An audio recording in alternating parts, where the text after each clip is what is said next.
Alô, meus amigos, boa noite. Estamos aqui na nossa tradicional live das segundas-feiras, às 20 horas, trazendo para vocês novos conteúdos relevantes ligados aí ao nosso agronegócio, especialmente hoje a pecuária de corte, mas também serve para a pecuária de leite tranquilamente, porque nós vamos falar de lotação, nós vamos falar de número de animais por hectare, e especialmente numa condição, numa época que nós estamos vivendo hoje, de adubos muito caros, de insumos quase proibitivos.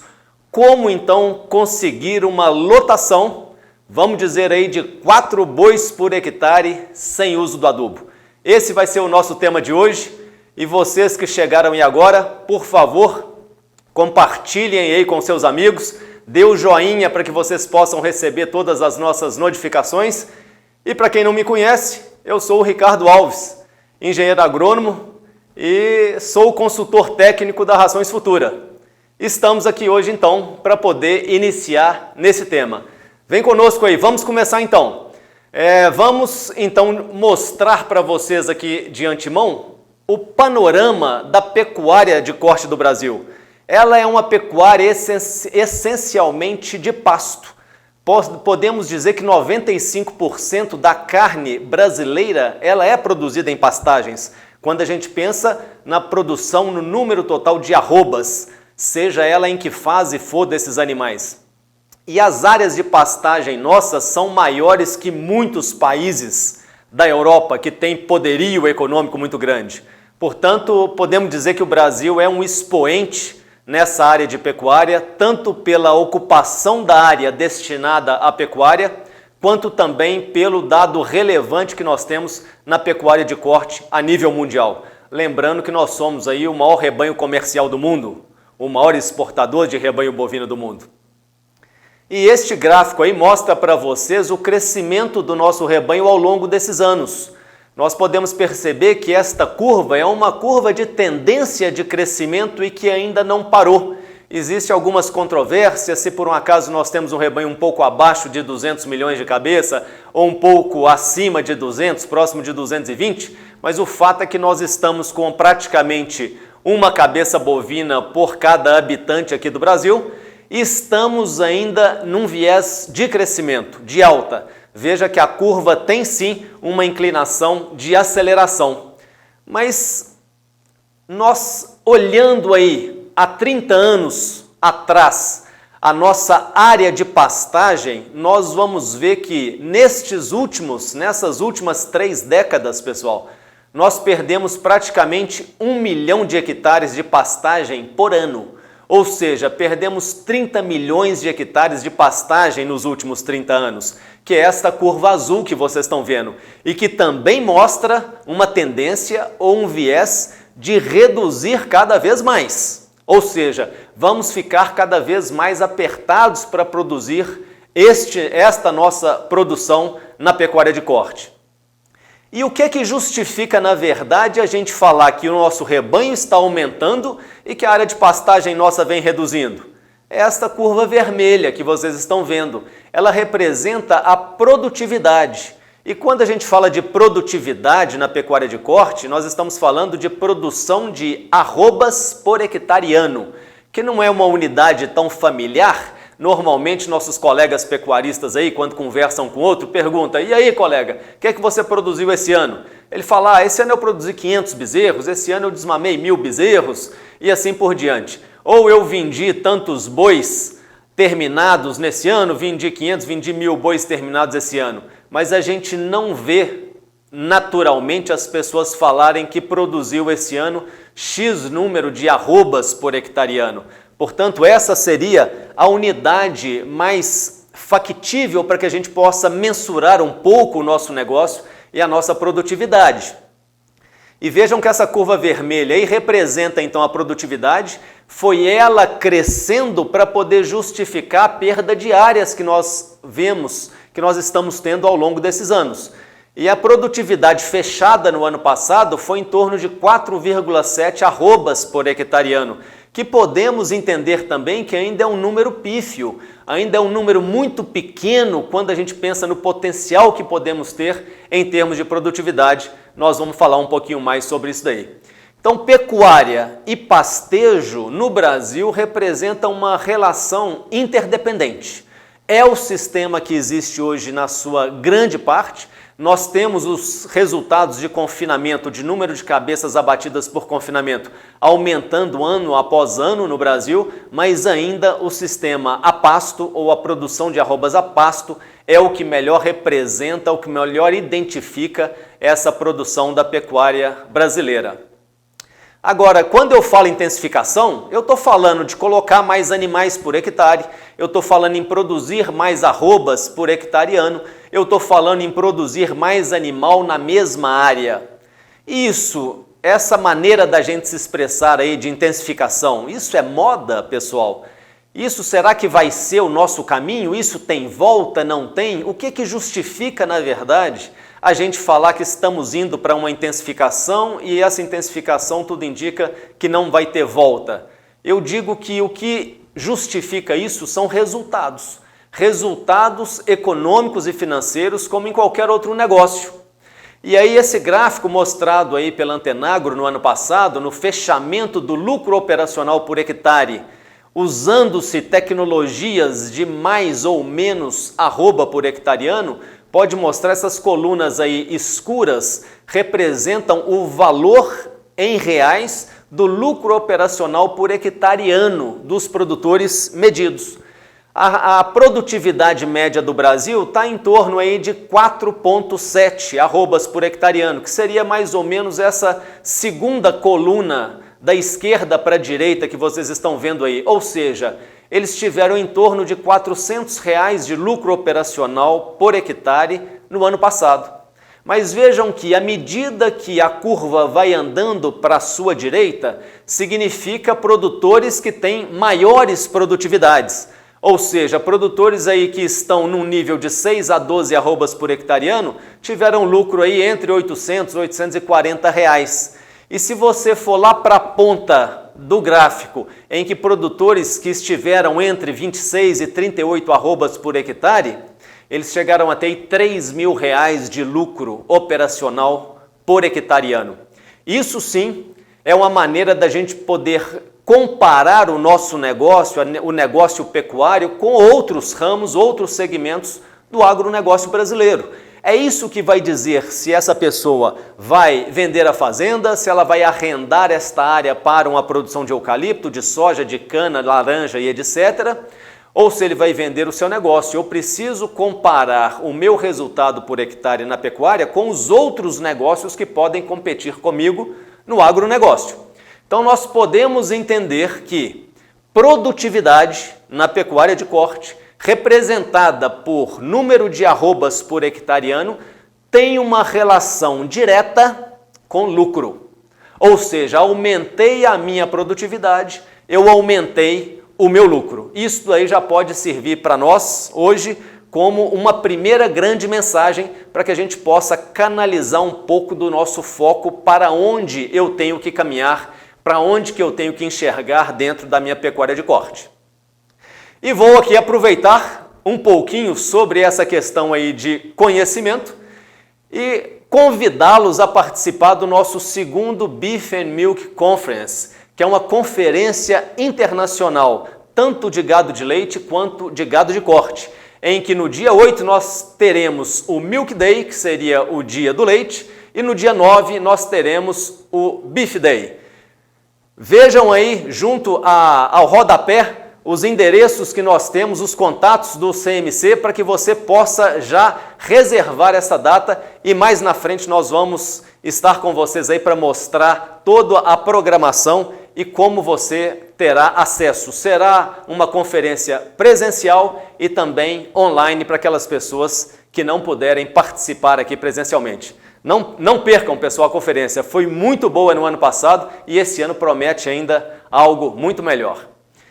E se nós estamos falando então de pastagem, nós estamos falando de lotação, estamos falando que isso tudo tem relação com o nosso ganho dentro do segmento, nós podemos entender que o primeiro passo para que a gente possa fazer a intensificação é eu saber produzir a forragem, é eu saber produzir o pasto. E a maioria dos produtores já tem este pasto. Melhor ou pior em determinadas condições, mas a maioria já tem. Alguns querem formar, alguns estão ampliando área, alguns estão comprando fazenda, alguns querem mudar a sua variedade. Vários motivos fazem com que um pecuarista forme novamente a pastagem. Mas o primeiro ponto que eu quero discutir com vocês aqui é, se eu tenho pasto, eu preciso fazer uma reforma dele, ou formar ele novamente, ou eu posso apenas recuperar aquele pasto já existente? Para isso, eu preciso estabelecer o principal critério de avaliação. Eu preciso saber se esse pasto existente, mesmo ele em condições muito degradadas, se ele tem plantas, se ele tem o número de plantas daquela forragem que me interessa ficar suficiente para que eu possa recuperar aquele solo e as plantas e não ter necessidade de formar novamente. Quando eu falo formar novamente, pessoal, eu estou falando que teríamos que entrar aí com os preparos convencionais de solo, aplicação dos insumos corretivos a grandes profundidades, preparo de solo, nivelamento, destorroamento, até a condição apta de poder sementear, de poder fazer a aplicação da semente nesse solo, esperar ela germinar, brotar e crescer. Isto é formação. E a reforma é aquele pasto existente que eu não vou precisar fazer este sistema tradicional de movimentação de solo, tampouco vou precisar julgar novas sementes. Eu vou recuperar aquilo que está existente. Mas como eu decido isso? Principalmente o estande de plantas. Então aqui algumas imagens que vão ajudar vocês a interpretarem melhor essa questão. Por exemplo, essa imagem que vocês estão vendo. Vejam que eu tenho poucas plantas da minha forragem original, que seria aí uma braquiária. Está na época da seca, mas a gente consegue aí enxergar esses ramos um pouco mais secos, mostrando que esta é a forragem original dessa pastagem. Mas vejam que já começa a aparecer espaços vazios em que mostra o solo desnudo. Eu começo a ver algumas ervas daninhas de folhas redondas, umas dicotiledôneas que estão com folhas um pouquinho mais verdes, que estão mostrando que tem espaço e que ela está com mais poder do que a forragem. Num estado desses, eu digo que é formação, ou seja, eu vou entrar com um sistema convencional de preparo de solo e de aplicação de novas sementes. Uma outra imagem em situação ainda mais grave, eu tenho muito mais área descoberta, em que a planta não aguentou o sistema de manejo, a nutrição do solo, ou os descansos, seja lá que os motivos forem, essa planta de forragem não aguentou, tampouco as ervas daninhas aguentaram. Aí realmente entra para um sistema quase que desertificação, num sistema que eu vou ter erosão e que vou perder ainda mais a qualidade da fertilidade desse solo. Então estes dois casos que eu mostrei nessas imagens, nós estamos dizendo que seria reforma tradicional. Mas numa situação, por exemplo, igual essa que vocês estão vendo, continuo vendo um pasto cansado, continuo vendo um pasto degradado, um pasto sem capacidade de produção, mas ele está ainda dizendo para nós o seguinte: eu ainda estou aí. Vejam que a área está coberta. Alguns pontos mais avermelhados que vocês estão vendo na imagem aí seriam cupins, que também é um sinal que o solo está cansado, que o solo já está ácido, mas o pasto aí está. Então eu tenho condições numa situação dessa de aplicar um descanso, aplicar uns corretivos, aplicar uns parcelamentos que eu consigo sim recuperar esse pasto. Veja aí uma nova situação, que também tem a forragem, veja que o solo está coberto, mas está muito infestado por plantas daninhas. Essas plantas serão mais agressivas à medida que o tempo for passando, elas vão acabando dominando um pouco mais o ambiente, mas eu posso fazer um controle destas ervas com o uso de herbicidas, por exemplo, que seriam práticas operacionais muito mais fáceis de poder dominar, e eu poderia também recuperar esse pasto sem a necessidade de ter que fazer uma intervenção mais acentuada no sistema convencional. Vejam aí, por exemplo, foto tirada no mesmo ponto, em que na imagem da esquerda eu estou vendo um pasto infestado e que já estava naquela situação muito parecida com a da anterior, né? A imagem está te contando, olha, se você não cuidar de mim, amanhã eu vou embora. Isso é o pasto contando para o produtor. Mas com o uso aí de recursos para a capina química, com recursos de descanso, vejam que a imagem da direita é a mesma área, foto tirada no mesmo ponto, mas mostrou que a pastagem foi recuperada sem necessidade de maiores gastos com relação à formação. Olha aí uma imagem muito típica disso. Mesmo terreno, mesmo solo, e o que divide uma área da outra é uma cerca.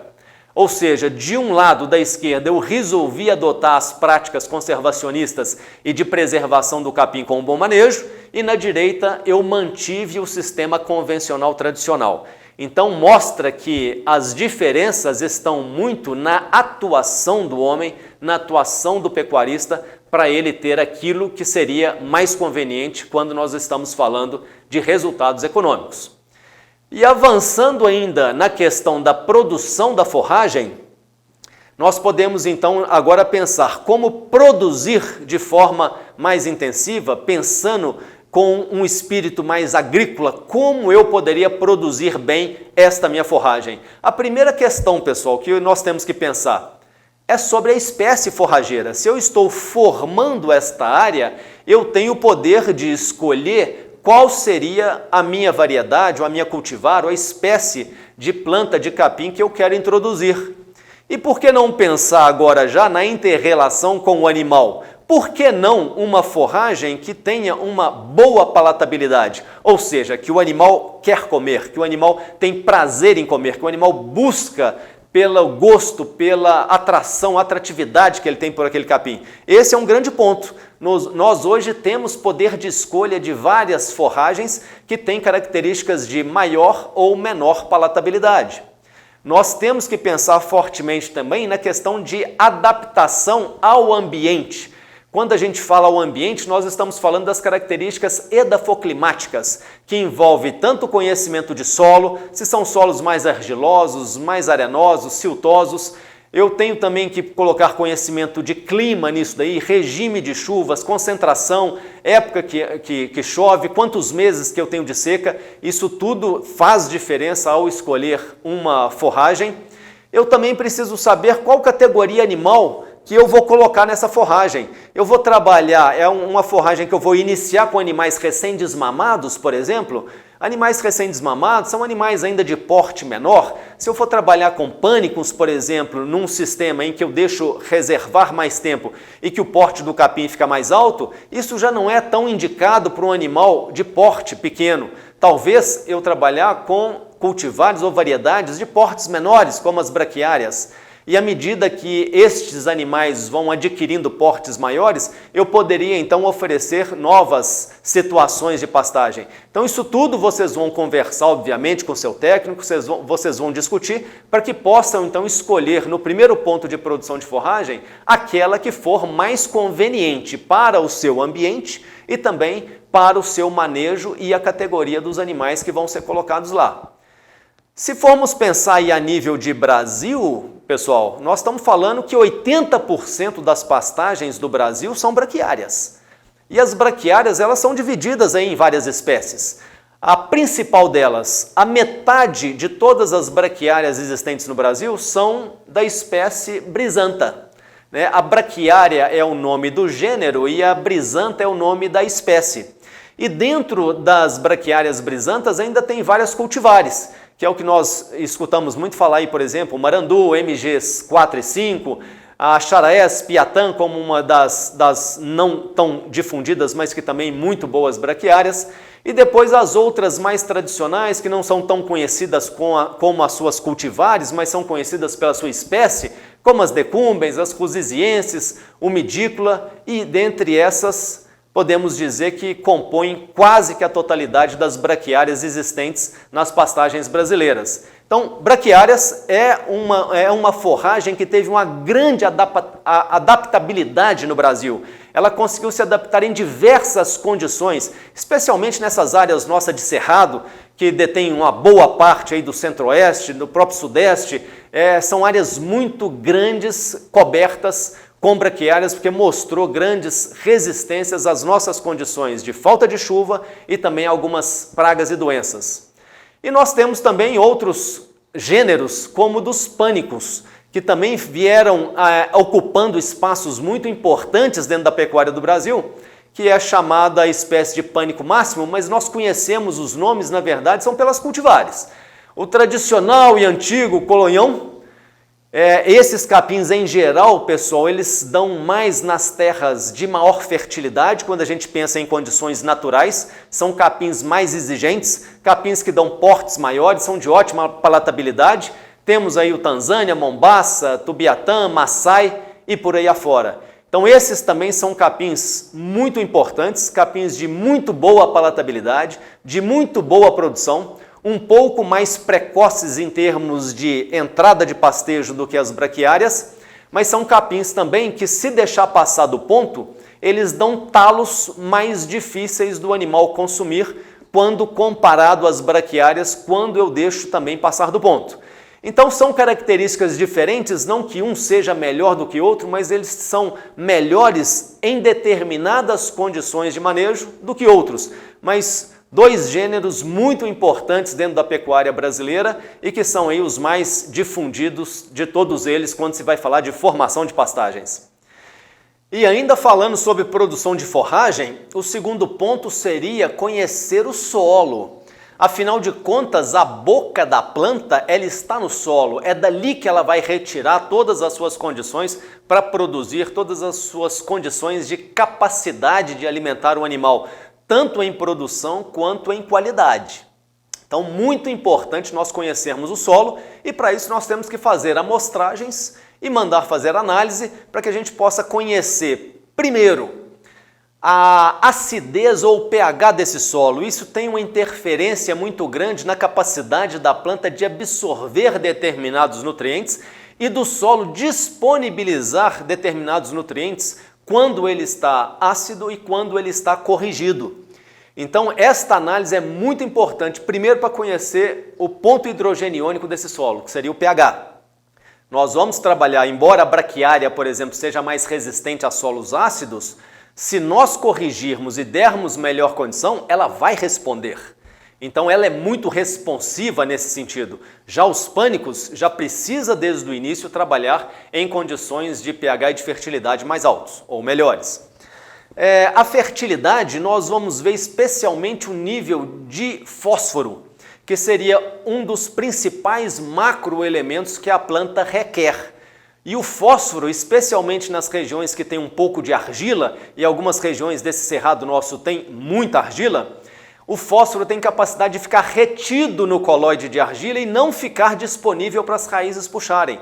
Então eu preciso trabalhar a correção do fósforo para colocar ele em condições, em níveis mínimos, de tal forma que eu possa alimentar um pouco o solo da necessidade que ele tem de segurar o fósforo e também de alimentar a planta com aquilo que o solo não vai segurar. E isso tem muita relação, que a análise vai nos dizer também, com a textura. A textura vai dizer isso. Solos mais arenosos, mais argilosos e quais são esses níveis para poder eu definir então qual seria o nível básico de aplicação desses insumos visando uma correção. Se nós olharmos o perfil de solo, quando a gente tem um solo bem corrigido no seu perfil, a gente começa a ver comportamentos do capim de forma diferente. Eu vou ter capim verde mais tempo no ano, é isso mesmo.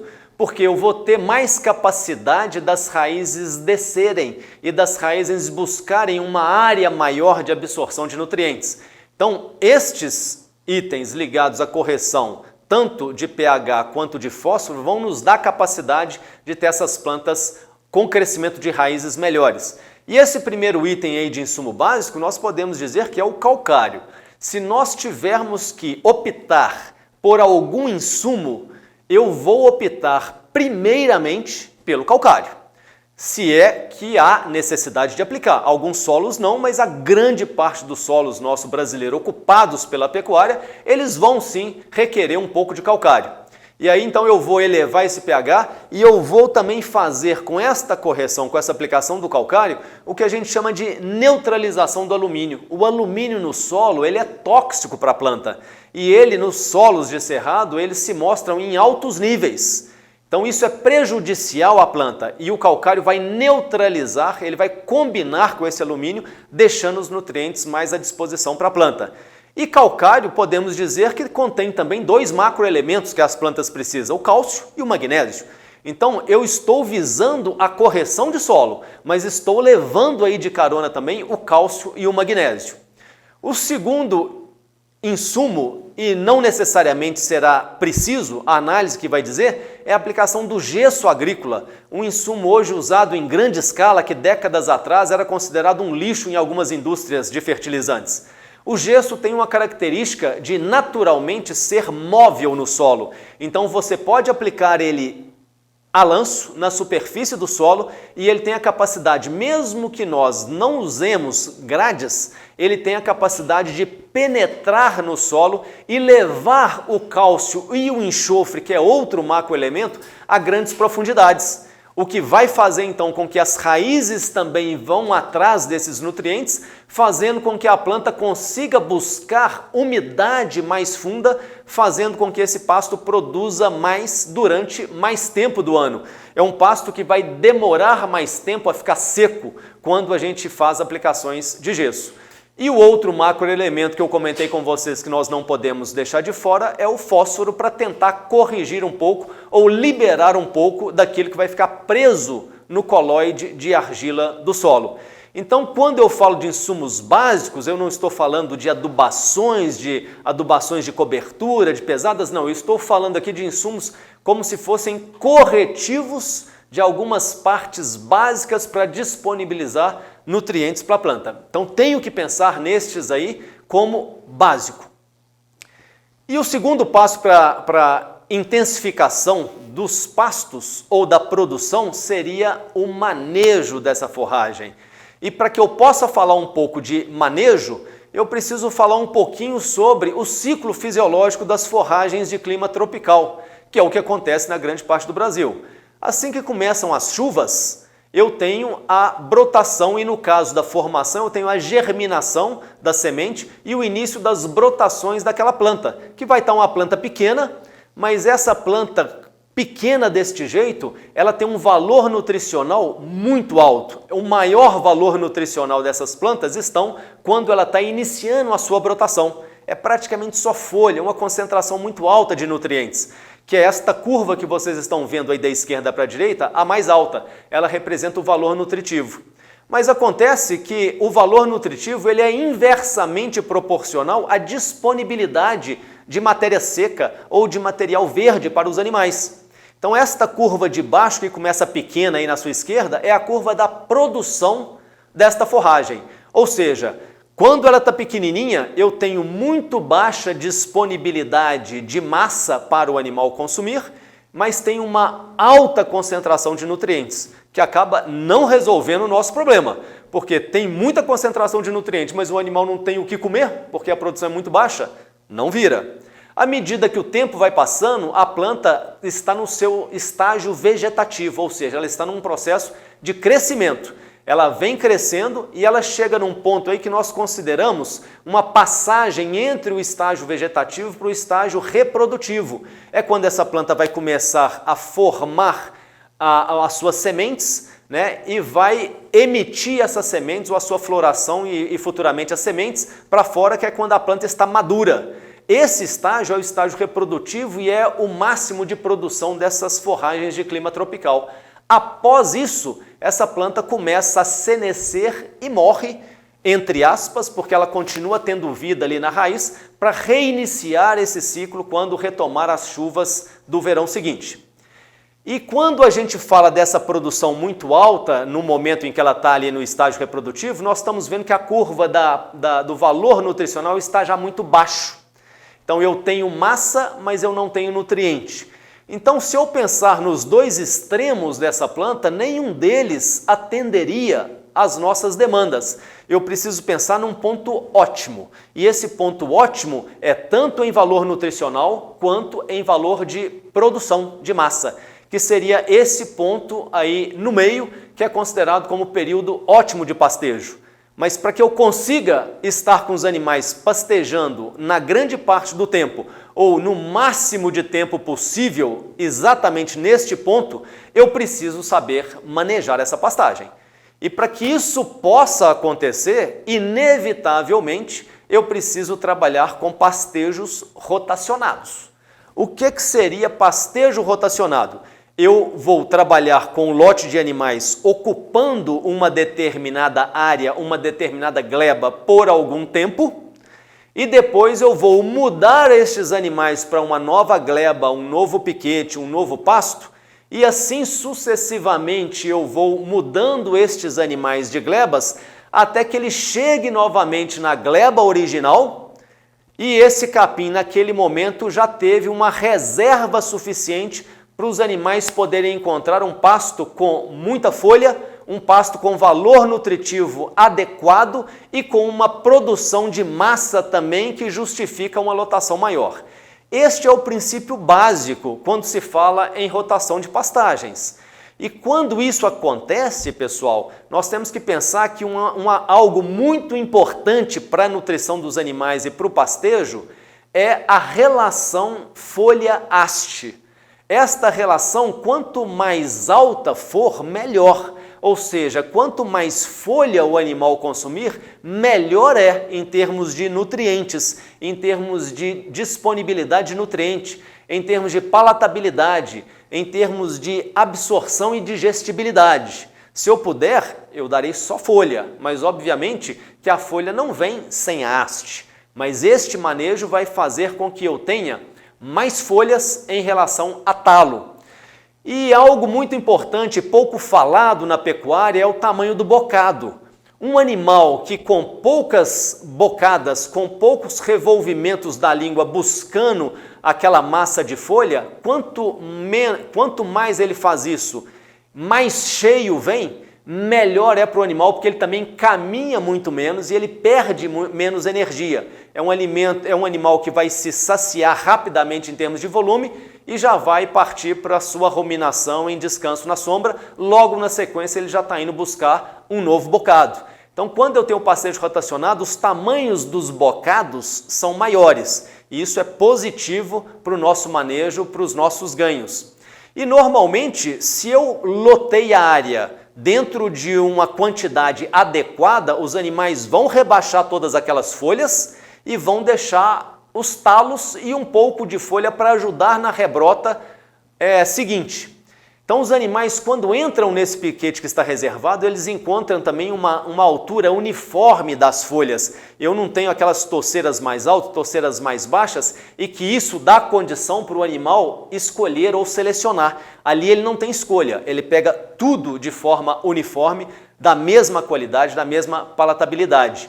E isso faz com que os capins consigam se recuperar mais fácil, porque está tudo vindo, a recuperação fisiológica do capim está muito boa dentro de um pastejo uniforme.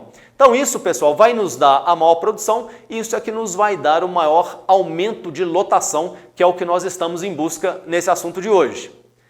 Então, se nós falarmos aí de ocupação diária e de número de piquetes, o que nós teríamos então para que vocês possam ter uma ideia? Se eu estiver pensando aí nas braquiárias, o tempo médio de descanso das braquiárias quando eu coloco águas e secas, o tempo médio é 30 dias. Ah, Ricardo, pode ser 28 dias, pode ser 32? Pode. Ser exato, matemática não existe dentro da biologia, porque nós temos as interferências da temperatura, um ano que chove mais, um ano com mais insolação ou menos. Então, obviamente que isso pode variar, mas em média nós estamos falando aí das braquiárias, especialmente as brisantas, do intervalo médio aí de 30 dias. No verão pode ser menos, no inverno pode ser um pouco mais. Ou quando eu falo verão é chuvas, quando eu falo inverno é seca, porque nós temos essas diferenças em algumas regiões do país que eles entendem que inverno às vezes é até chuva. Então, se eu tiver, por exemplo, que seria o ideal, que é o sistema mais intensivo que nós podemos ter de ocupação de solo.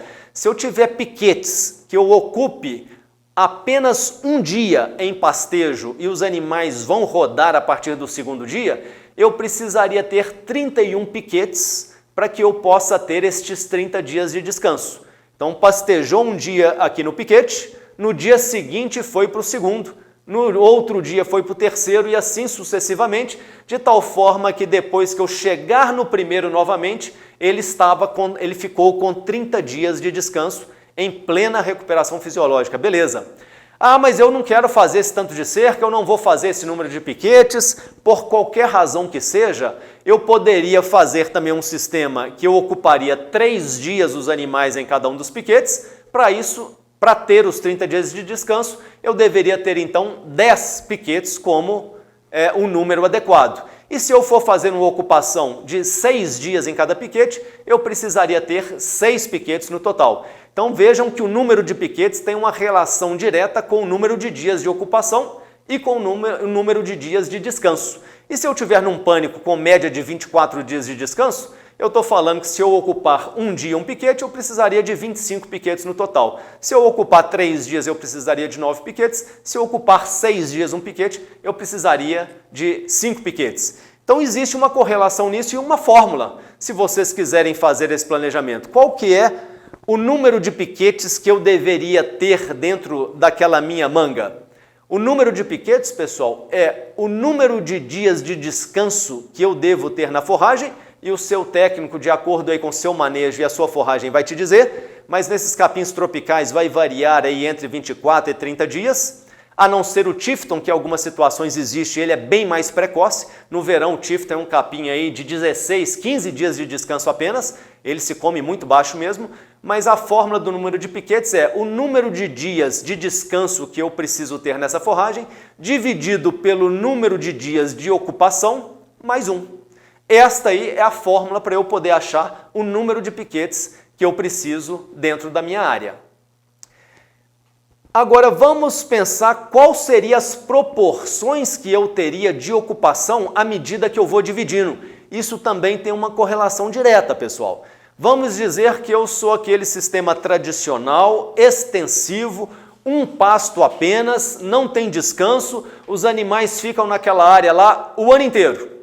E vamos supor que esta área caiba 100 bois. Vamos definir que esse boi nosso é o que nós chamamos de boi magro, que está entre 390 e 420 quilos de peso vivo.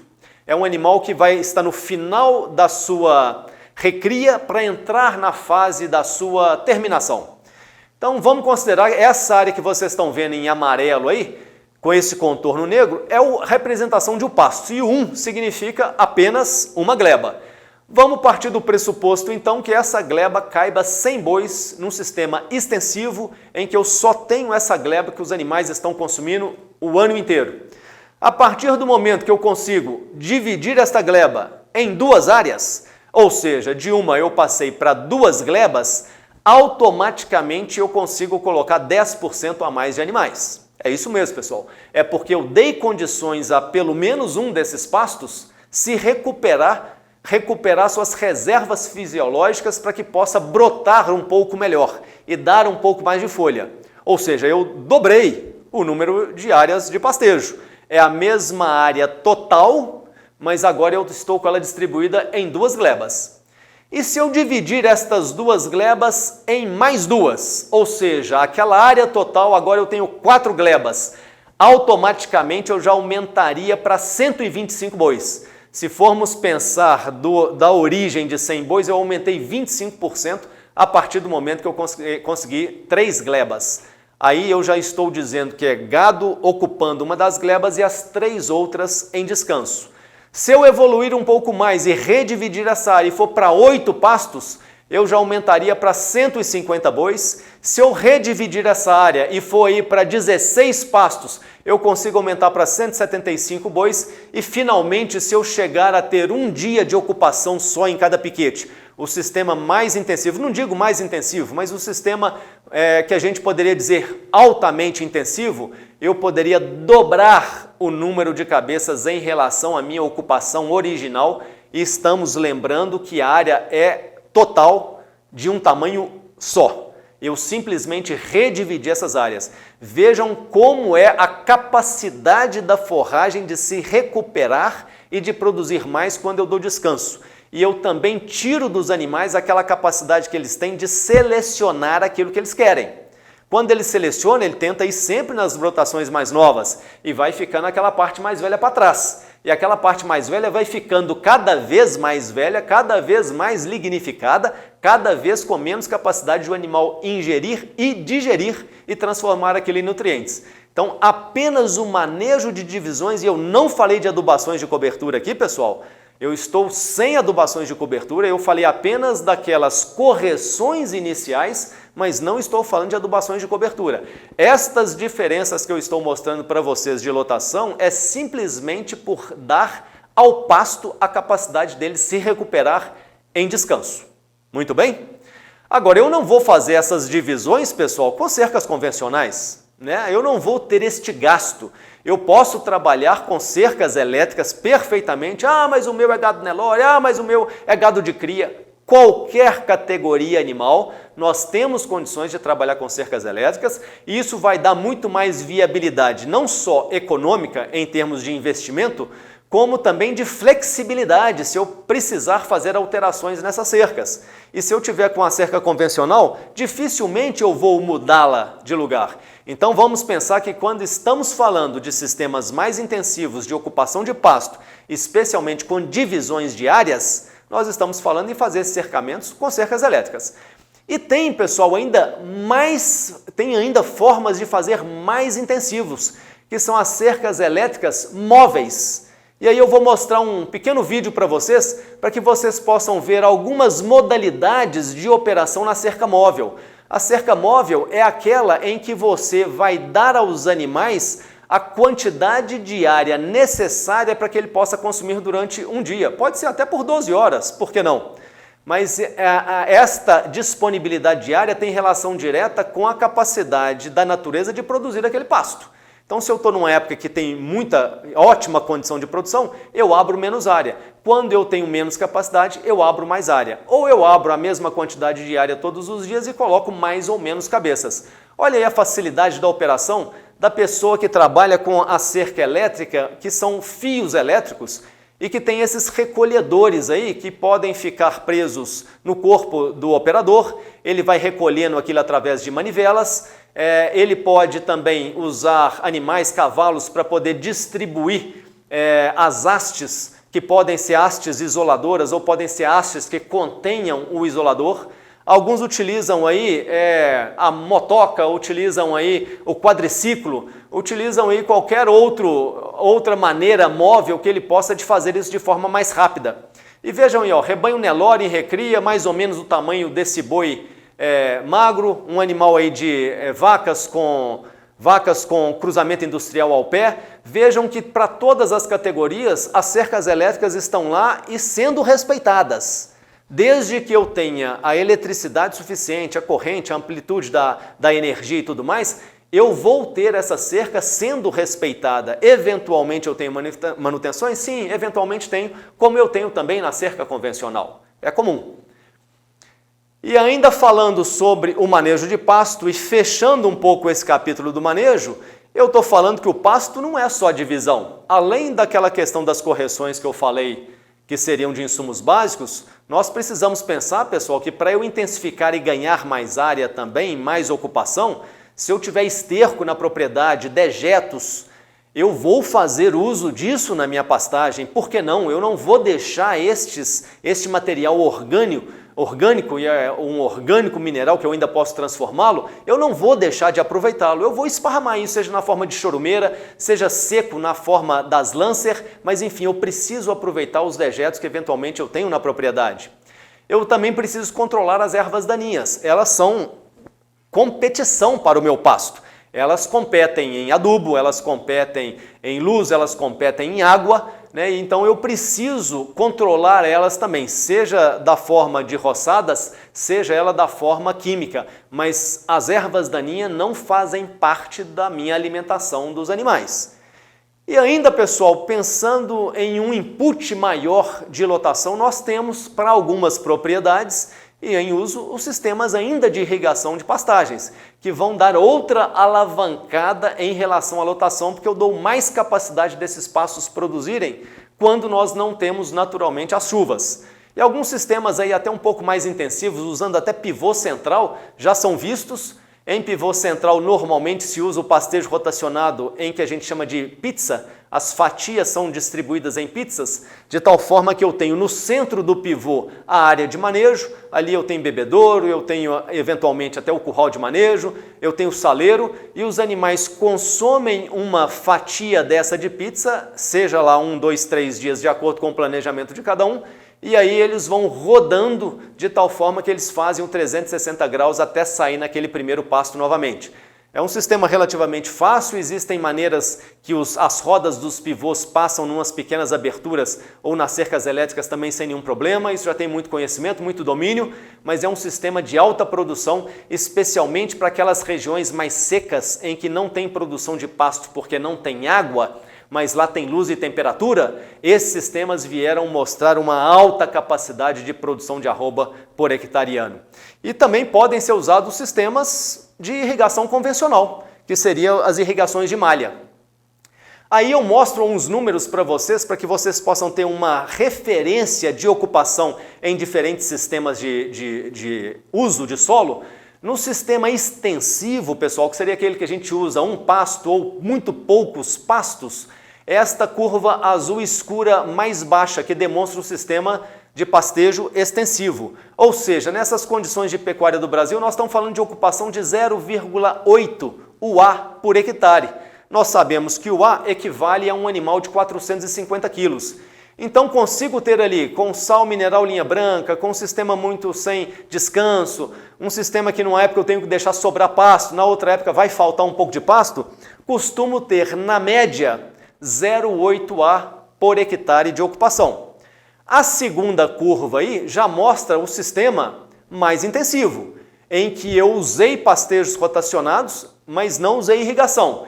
E também fiz uso das adubações, embora nosso tema não está falando disso hoje. Mas para que vocês possam ter referência do número, eu chego a quase 9 UA por hectare no pico de produção de pasto, que seria no verão, e no pico de falta de pasto, eu chego aí a 2 UA mais ou menos, que seria no pico da seca, né, ou no pico do déficit de pasto, e depois o pasto começa a rebrotar de novo, de tal forma que eu tenho, na média deste sistema intensivo sem irrigação, uma ocupação aí de 5,5, 5,7 UA por hectare ao longo do ano, que já é uma grande evolução, e isso só se faz com os pastejos rotacionados e com o uso das adubações de cobertura.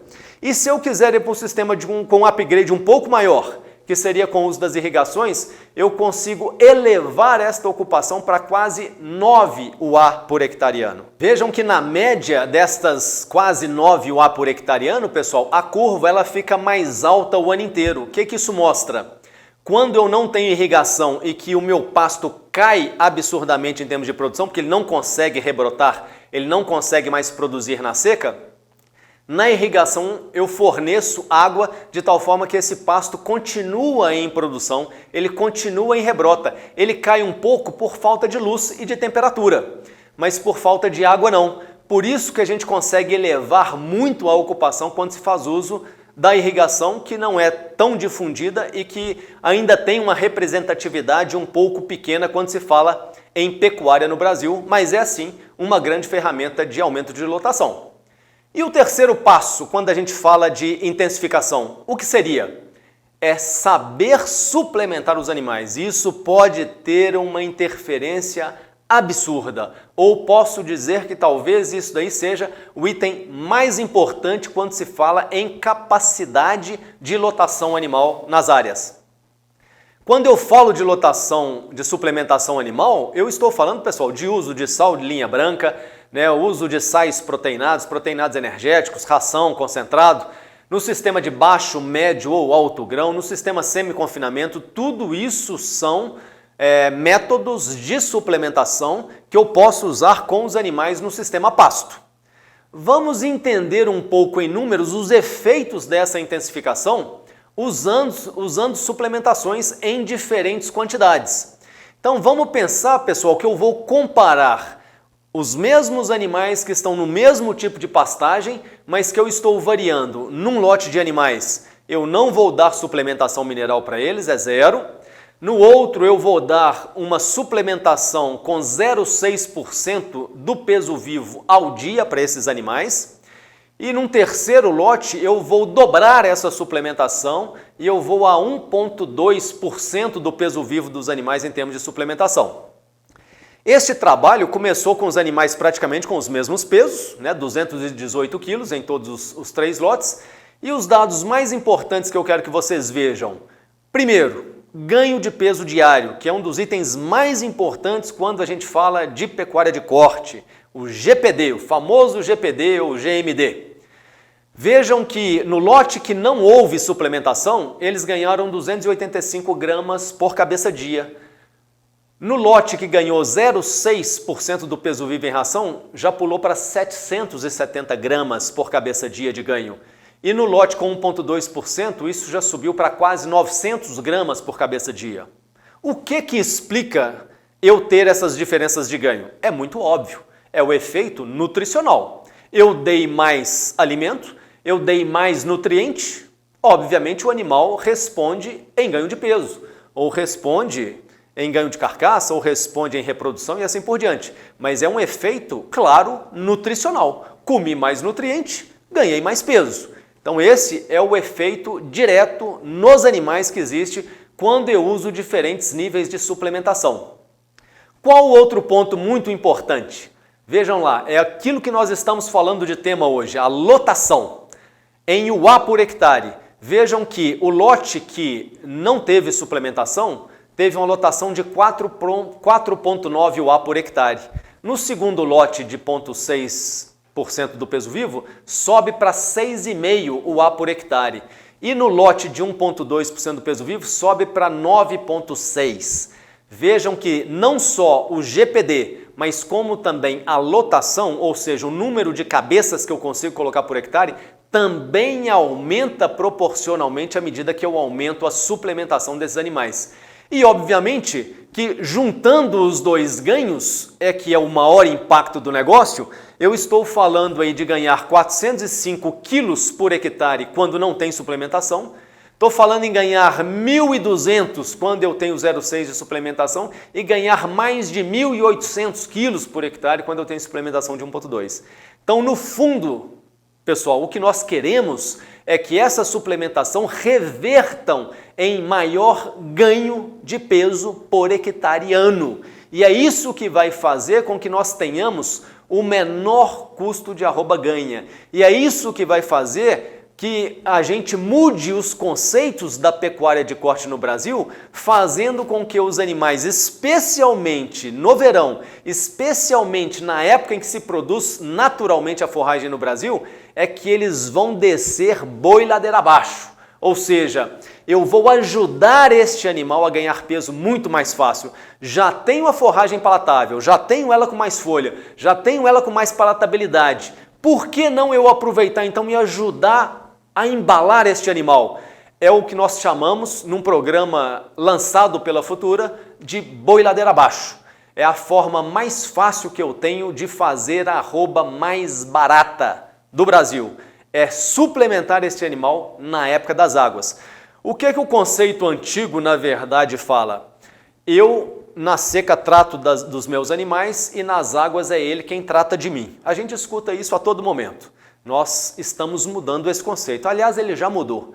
Agora nós ajudamos esse animal em toda circunstância. O que nós queremos é ele mais ou menos acelerado, mas sempre acelerado. E esse boi ladeira abaixo, precisamos fazer uso do médio a alto grão nas águas. Esse alto grão seria o que nós chamamos aí de semi-confinamento.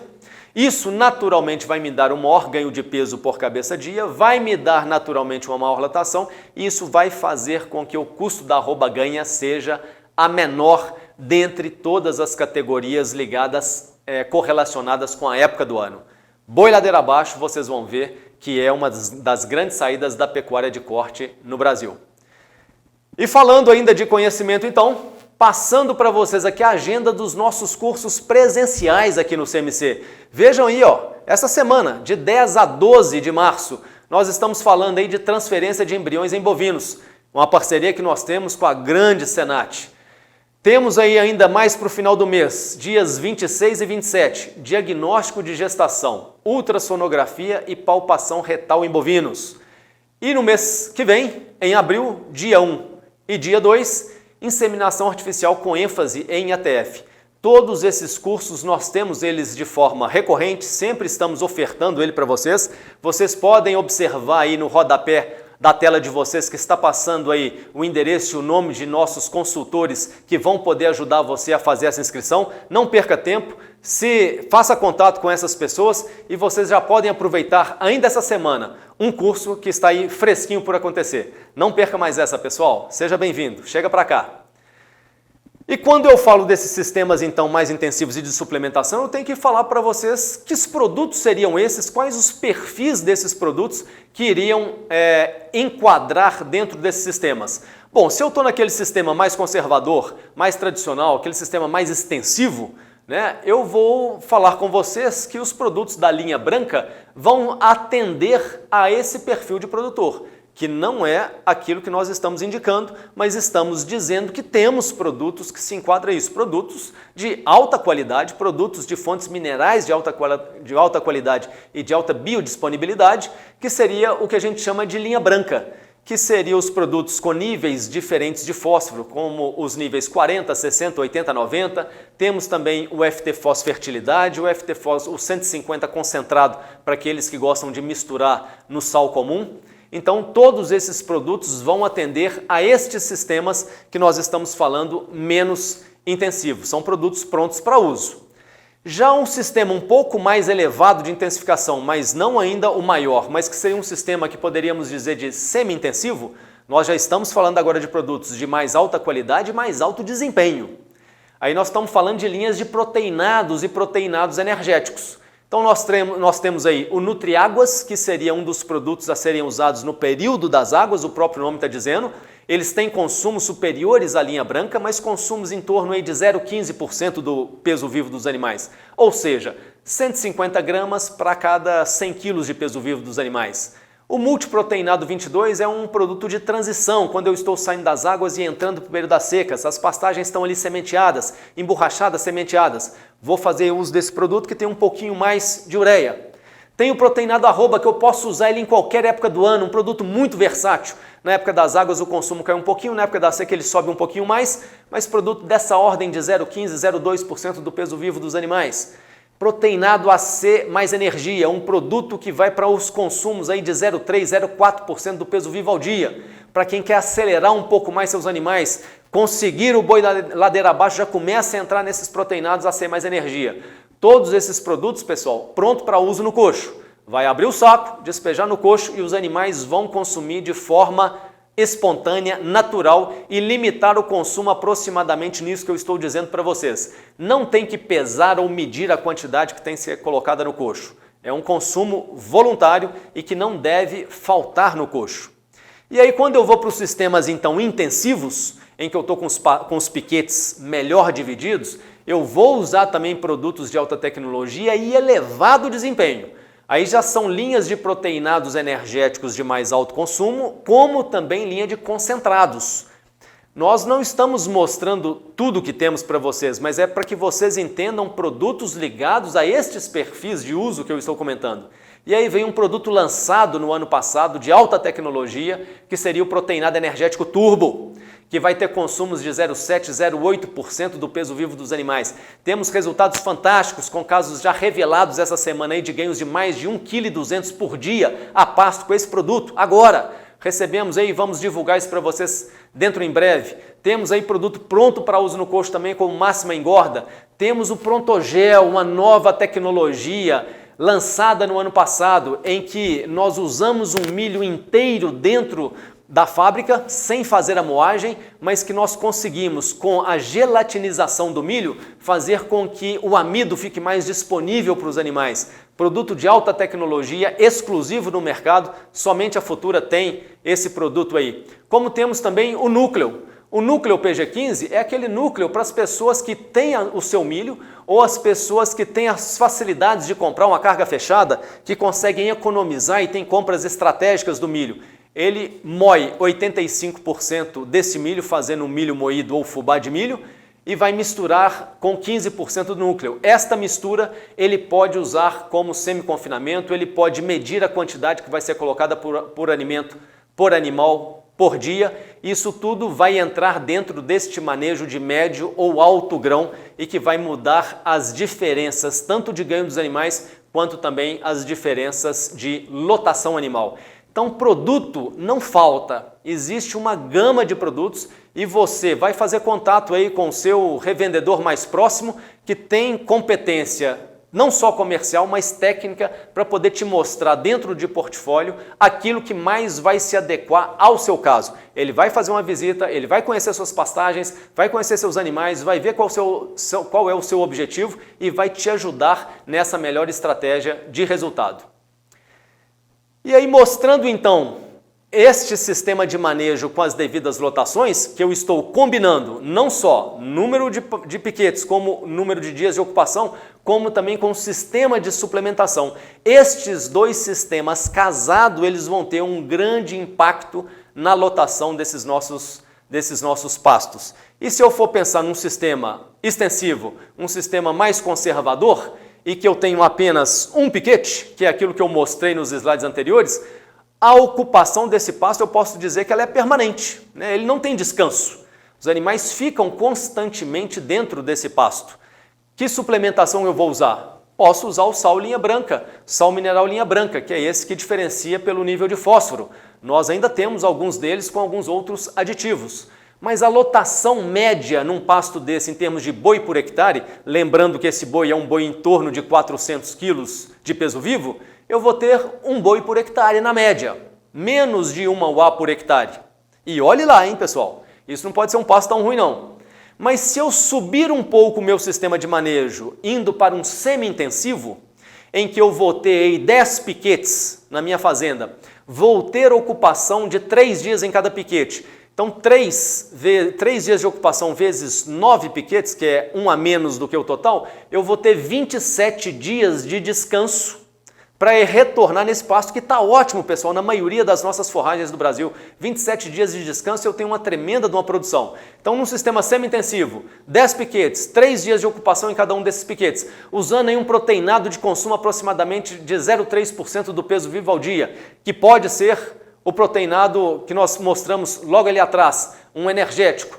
Nós aumentaríamos a lotação para aproximadamente 2,4 bois por hectare. Veja a diferença que já deu, mais do que dobrou em relação ao sistema tradicional de manejo. Mas se eu dou um pulo a mais e vou para um sistema intensivo, tenho lá os meus 30, 32, 28, variando em torno disso. Exemplifiquei ali com 31 piquetes, ocupando um dia de cada piquete e fazendo uma suplementação com proteinados energéticos com consumos aproximados de 0,6% do peso vivo ao dia, eu já pulo essa lotação para mais ou menos 3,2 bois por hectare ano. E se eu ainda aumento o meu sistema, em que eu mantenho o mesmo número de piquetes, a mesma ocupação, mas eu vou aí para um médio grão, em que eu trabalho com 1% do peso vivo do animal em termos de ração ou mais, eu vou então para aquilo que foi tema do nosso título, que seriam 4 bois por hectare ano, com um sistema integrado de piquetes, de descanso e de ocupação, como também um sistema ligado à suplementação animal, indo aí para o médio a alto grão. Isso faz com que a gente chegue nessas lotações sem que tenhamos que discutir sobre o uso dos adubos de cobertura na área. Mas eu posso usar cobertura? É claro que eu posso. Eu vou dar um upgrade muito grande na lotação, mas o foco nosso é mostrar para você que você tem plenas condições, sabendo produzir forragem, sabendo manejar forragem e sabendo suplementar os animais, a chegar a 4 bois por hectare ano. E não esquecendo que eu preciso ter os meus controles de ervas daninhas, eu preciso aproveitar os estercos e os dejetos que eventualmente são produzidos na propriedade, seja lá no confinamento ou em outros pontos mais. É importante eu ter as praças de alimentação e as águas de forma estratégica, de tal forma que esses animais não tenham que rodar muito longe para poder ter acesso a essa área. Preciso dos coxos cobertos para preservar o alimento nas chuvas, esses sais proteinados ou a ração, e preciso ter linha de coxo suficiente, algo que a gente vê normalmente errando nas propriedades porque não estão acostumadas com suplementação de médio e alto grão e nesses casos os animais chegam todos ao mesmo tempo no coxo. Para isso eu preciso ter uma linha de coxo que atenda a esses animais chegarem todos juntos e que não gere competição entre eles. Muito bem, pessoal. Tá aí então a maneira como nós temos de chegar a essa lotação e que vai nos dar uma diferença muito relevante nos nossos resultados, fazendo com que a gente chegue aí a 4 bois por hectare ano. E ainda relembrando para vocês, não vamos esquecer, Conferência Internacional de Leite e Corte. É o segundo Beef and Milk Conference, dia 8 e 9 de julho. Quero ver vocês todos aqui, será presencial, atrações internacionais. Teremos também a venda desta conferência online para aquelas pessoas que tiverem eventualmente qualquer dificuldade de chegar, mas encontraremos você aqui no meio do ano para poder participar conosco e ver o gabarito das pessoas que vão trazer novos conhecimentos para nós. Com isso, nós falamos do nosso tema dessa segunda-feira. Queria agradecer a presença de vocês, o nosso muito obrigado. Já recebemos aqui algumas perguntas e vamos respondê-las ao longo da semana e divulgar nos nossos grupos. Muito obrigado, Isnei Faria, Dr. Paulo e todos os nossos consultores e representantes da Futura esparramados aí na quase totalidade desse país. Muito obrigado e até a próxima segunda-feira.